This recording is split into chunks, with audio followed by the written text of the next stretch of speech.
పెట్టాడు కొంత అమౌంట్. అప్పటికప్పుడు నాకు డబ్బులు ఎక్కడ వస్తాయి? మరొక ఇద్దరు ముగ్గురు కలిపి పెట్టింది సార్.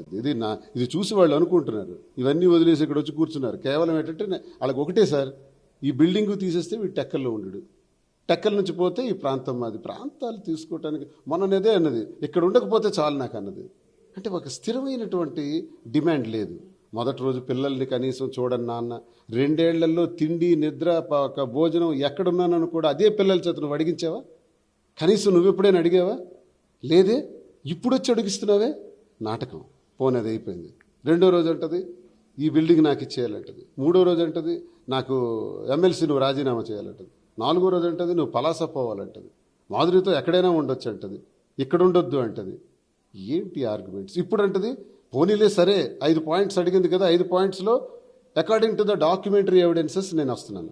5 పాయింట్లు అకార్డింగ్ టు ద డాక్యుమెంటరీ ఎవిడెన్స్తో నేను క్లియర్ చేయడానికి సిద్ధంగా ఉన్నాను. 3 పాయింట్లు క్లియర్, 4వ పాయింట్ ఈ బిల్డింగ్ ఇవ్వను, 5వ పాయింట్ అంటే తనే డివర్స్ వేసింది కాబట్టి అకార్డింగ్ టు ద డాక్యుమెంట్స్, అది కూడా అకార్డింగ్ టు ద డాక్యుమెంట్స్ వేసింది కాబట్టి అకార్డింగ్ టు ద డాక్యుమెంట్స్ నేను కూడా ప్రొసీడ్ అయ్యాను. అంతా అకార్డింగ్ టు ద డాక్యుమెంట్. అంతేగాని నేను పలాసలో ల్యాండ్ కొన్నాను, నేను ఈయనకి డబ్బులు ఇచ్చాను, నువ్వు ఎప్పుడైనా నాకు డబ్బులు ఇచ్చి ఉంటే, నువ్వు ఎప్పుడైనా ల్యాండ్స్ కొని ఉంటే, ఆ ల్యాండ్స్ నేను అమ్మేసి ఉంటే. భార్యాభర్తల మీద డాక్యుమెంట్ ఎవిడెన్స్ ఉంటాయా ఇచ్చిన దానికి పుచ్చుకున్న దానికి అనేది?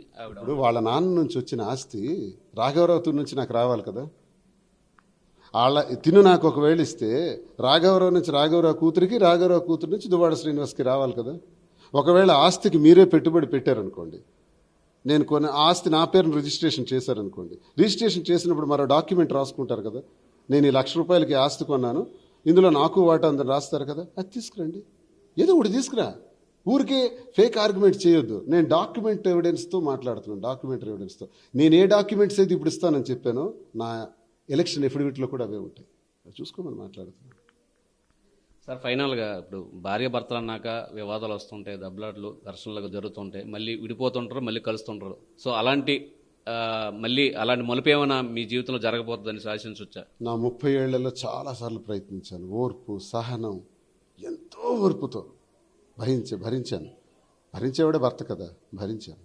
4 గోళ్ల మధ్య సెటిల్ అయిపోతే మంచిది, 4 గోళ్ల మధ్య ఇది ఉండాలని అనుకున్నాను. 2 ఏళ్ల నుంచి రచ్చకిడిచింది, కంపు చేసింది, సర్వనాశనం చేసింది. దువ్వాడ శ్రీనివాస్ ఇమేజ్ అంతా తీసుకెళ్లి గంగలో కలిపేసింది.